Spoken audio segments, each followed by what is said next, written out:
श्री राम ज्योतिष India YouTube channel में सभी ज्योतिष प्रेमियों का स्वागत है।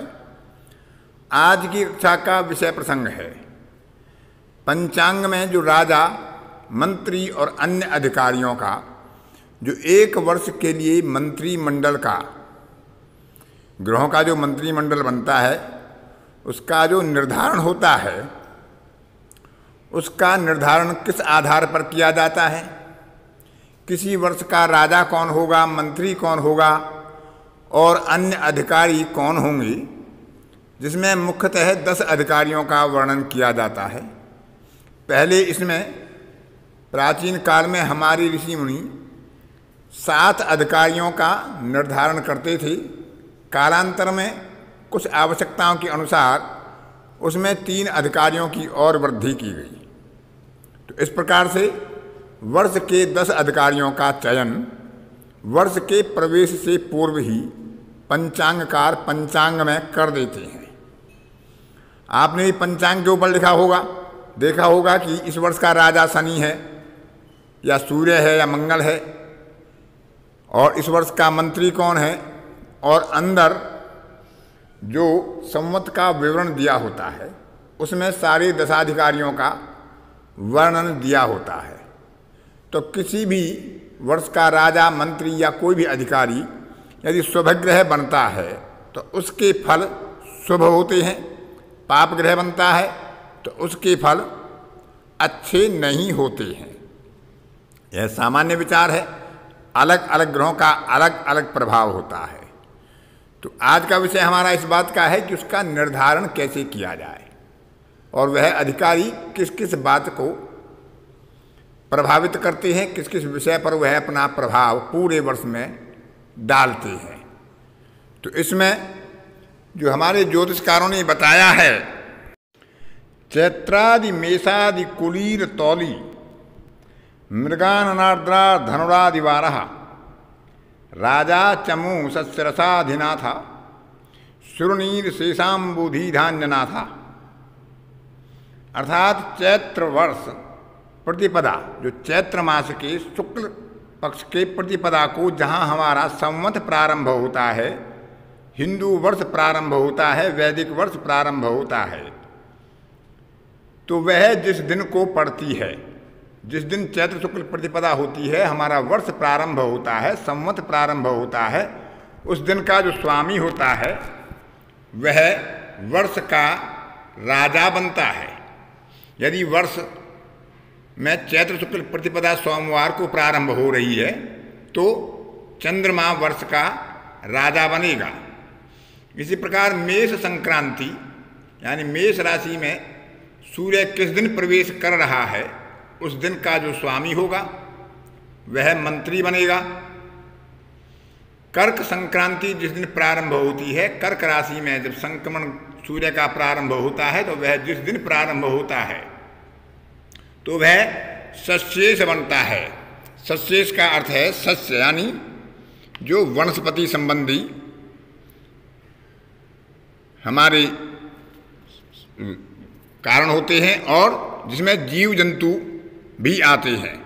तो इसमें हाथी, घोड़े आदि जीव जंतु जो मानव के उपयोगी होते हैं, और जो हमारी फसलें होती हैं, गेहूं, जौ, चावल आदि, तो उन पर इनका आधिपत्य होता है।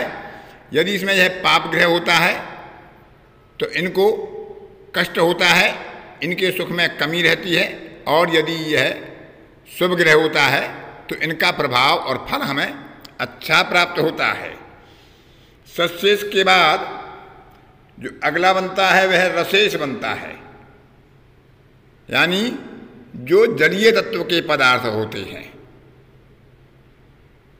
जिनमें जल तत्व की अधिकता रहती है, और विशेषकर जल तत्व से संबंधित जो भी पदार्थ होते हैं, जैसे गन्ना आदि है जिनमें रस होता है, तो इस प्रकार के पदार्थों पर जो रसेश है या रसपति है या रसाधिनाथा है, उसका स्वामी वह बनता है जो तुला संक्रांति के दिवस का स्वामी होता है। अब नीरशेष वह बनता है जब सूर्य यानी सिंह का जो संक्रांति का प्रवेश होता है सूर्य का, मृगानन इसमें सिंह को बोला गया है। तो सिंह में जब प्रवेश होता है तो उसके जो दिन में जो स्वामी बनता है उस दिन का, उसका स्वामी नीरशेष बनता है, जिसमें नीरशेष का मतलब जिसमें जल तत्व की संभावना ही नहीं होती। जैसे वस्त्र है, धातु हैं, तांबा मूंगा आदि इस तरह के जो पदार्थ होते हैं वह नीरशेष में आते हैं, उन पर उसका आधिपत्य होता है वर्ष में, जो सिंह संक्रांति के दिन का स्वामी होता है। मेघेश यानी जो बादल आदि होते हैं, जो मेघ होते हैं, उनका प्रभाव वर्षा आदि का कैसा रहता है, उसका निर्धारण इस आधार पर होता है कि जो आर्द्रा नक्षत्र होता है उसमें सूर्य का प्रवेश किस दिन हो रहा है, उस दिन का स्वामी मेघेश होता है। धान्येश होता है, जो फसलों से धान्य पैदा होता है, उसका स्वामी वह होता है कि जब धनु संक्रांति होती है, धनु में सूर्य का प्रवेश होता है, तो जिस दिन धनु में सूर्य का प्रवेश होता है उस दिन का स्वामी धान्येश होता है। और जो फल होते हैं उनका स्वामी फलेश होता है, तो वह होता है जब मीन राशि में सूर्य का संक्रमण प्रारंभ होता है। मीन संक्रांति जिस दिन प्रारंभ होती है उस दिन का स्वामी फलेश कहलाता है। और धनेश, धन संपत्ति के मामले में जो धनेश बनता है उसमें जब मकर राशि में सूर्य का प्रवेश प्रारंभ होता है तो वह किस दिन में प्रारंभ होता है, उस दिन का स्वामी धनेश बनता है। और 10वां जो अधिकारी होता है दुर्गेश, जो दुर्ग की रक्षा करता है, पृथ्वी की रक्षा करता है, पृथ्वी के जीव जंतुओं की, सृष्टियों की, प्राणियों की, मानवों की, वनस्पतियों की रक्षा करता है, दुर्ग का स्वामी होता है।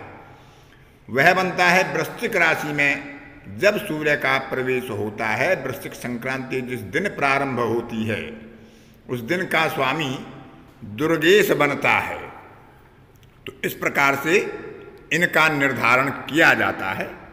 वर्तमान वर्ष जो चल रहा है इसमें शनि राजा बना है, सूर्य मंत्री है, सस्येश मंगल है, धान्येश चंद्रमा है, मेघेश शनि है, रसेश या रसाधिनाथ गुरु है, नीरशेष मंगल है, फलेश शनि है, धनेश मंगल है और दुर्गेश शनि है।